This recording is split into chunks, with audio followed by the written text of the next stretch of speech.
Hujambo na karibu, jina langu naitwa Mohamed Adam. Leo nipo na Comrade Hatibu ambaye ataenda kuzungumzia kazi zilizofanywa na Dr. Samia Suluhu Hassan, Rais wa Jamhuri ya Muungano wa Tanzania, na pia ataweza kuzungumzia kauli ya no reform, no election pamoja na rai yake juu ya uchaguzi mkuu wa mwaka 2025 ambao utaenda kufanyika siku za hivi karibuni.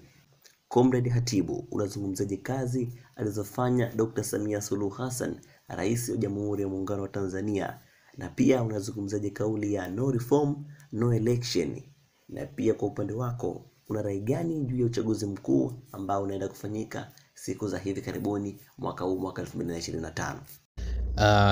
Kwanza awali ya yote ni kushukuru ndugu mtangazaji kwa kuweza kunipa nafasi hii na kuweza kunitafuta kwa ajili ya mahojiano haya mafupi ambayo tunakwenda kuyafanya. Lakini pia ni wasalimu vijana wenzangu wote wa Chama cha Mapinduzi, wasio wa Chama cha Mapinduzi, na Watanzania wote kwa ujumla. Kidumu Chama cha Mapinduzi, viva vijana, viva. Nikiwa kama mwenyekiti wa kata ya Same, nimesimama mbele yenu leo nikiwa na ujumbe wa matumaini, mshikamano na uwajibikaji. Tumebarikiwa kuwa na kiongozi mwenye maono na unyenyekevu mkubwa sana, Mheshimiwa Rais wa Jamhuri ya Muungano wa Tanzania, Daktari Samia Suluhu Hassan, na mwenyekiti wetu wa Chama cha Mapinduzi. Chini ya uongozi wake Tanzania imesonga mbele kwa kasi sana. Kwenye sekta ya barabara zinajengwa kwa wingi sana, shule zimeboreshwa na kupanuliwa, lakini pia zimejengwa nyingine mpya, hospitali zimepanuliwa na zinazidi kujengwa na vifaa vinaongezwa vya matibabu ikiwemo vya CT scan, MRI. Tunamshukuru sana. Na fursa kwa vijana zimefunguliwa kwa wingi sana. Najua na naelewa mtaani kuna sauti zinazotaka kutugawanya, zinazosema hakuna maboresho, hakuna uchaguzi, yani no reform, no election. Lakini sisi hatupaswi kuyumbishwa.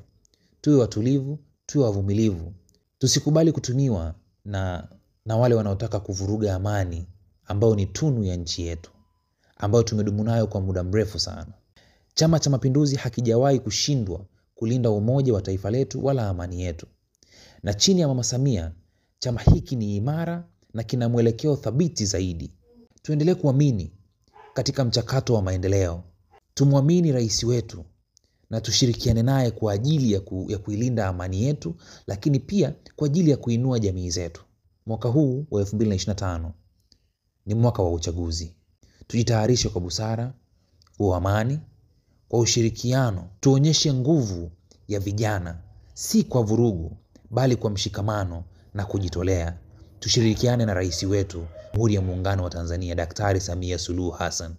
Kwa pamoja tunasema kazi iendelee.